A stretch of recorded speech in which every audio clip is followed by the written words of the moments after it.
Mr. Armstrong, I do realize that when you were on the moon, you had very little time for gazing upwards. But could you tell us something about what the sky actually looks like from the moon, the sun, the earth, the stars, if any, and so on? The sky is a deep black when viewed from the moon, as it is when viewed from cislunar space, the space between the Earth and the moon. The Earth is the only visible object other than the sun that can be seen, although there have been some reports of seeing planets. I myself did not see planets from the surface, but I suspect they might be visible. The Earth is quite beautiful from space and from the moon. It looks quite small and quite remote, but it's very blue and covered with white lace of the clouds, and the continents are clearly seen, although they have very little color from that distance. What about the sun? Could you see any trace of the corona? No, the glare from the sun on the helmet visor was too difficult to pick out the corona. The only time we could see the corona was during an eclipse of the sun from the moon. That is, when we were flying through the moon's shadow and could observe the solar corona peeking out from behind the moon. Looking at the photographs that you brought back, the colored photographs of the moon's surface, it seems that the color of the surface actually varies according to the angle from which you see it. Is this so? Does it do this? Yes, it certainly does. It's a characteristic that we observe first while traveling around the moon in orbit. You could see that at the terminator, at the boundary between the black part of the moon and the lighted part of the moon,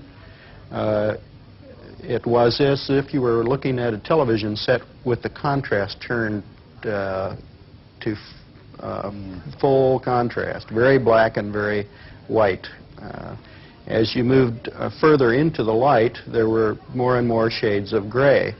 But as you moved further, such the sun was higher above the horizon, you actually start to see the tans and browns appear, although at a very low level.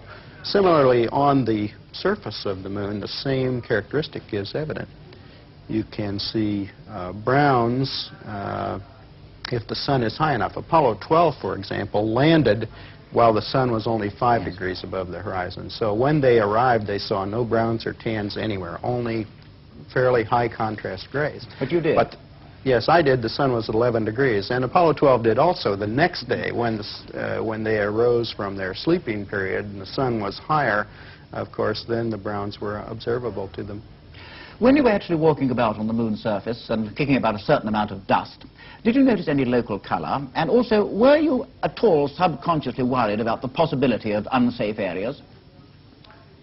Well, the color is a puzzling phenomenon on the moon, aside from the characteristics that I've already mentioned. You generally have the impression of being on a desert-like surface with rather light-colored hues.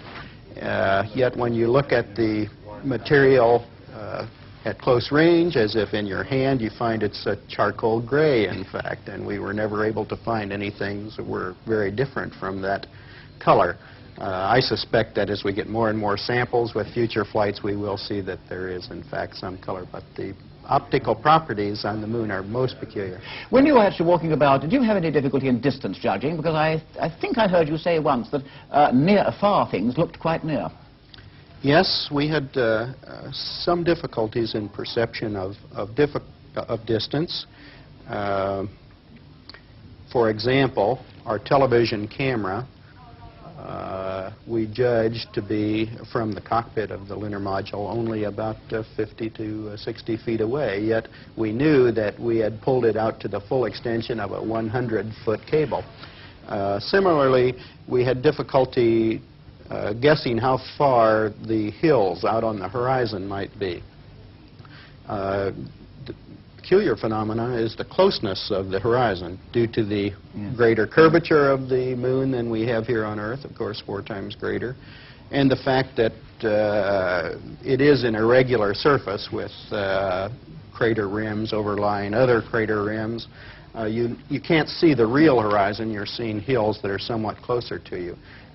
There was a large crater which we overflew during our final approach, which it had hills of the order of 100 feet in height, and we were only 1,100 feet west of that hill, and we couldn't see a 100-foot high hill from 1,100 to 1,200 feet away. Did you notice any obvious difference between the far side and the near side as you went round it? I mean, apart from the obvious differences in topography?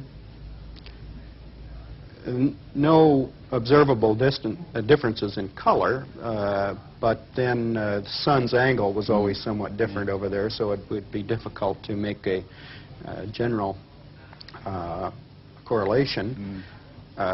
I would say the topography is the striking change. Yes. Of course, as all your viewers know, there are no seas on the far side of the moon, and it's all highlands and high mountains, big craters.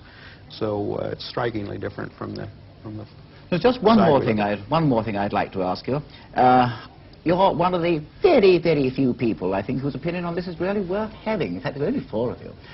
Do you think, from your knowledge of the moon, having been there, that it is going to be possible in the foreseeable future to set up scientific bases there on anything like a large scale? Oh, I'm quite certain that we'll have such bases in our lifetime. Somewhat like the Antarctic stations and similar scientific outposts, continually manned.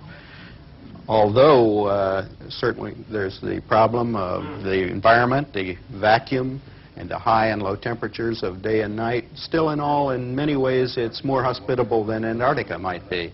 There are no storms, no snow, no high winds, no unpredictable weather phenomena that we're yet aware of, and the gravity is a very pleasant kind of place to work in, better than here on Earth, and I think it would be quite a pleasant place to do scientific work, and quite practical. Mr. Armstrong, thank you very much, and again, let me say what a tremendous honor and privilege it's been to have you with us. Thank you.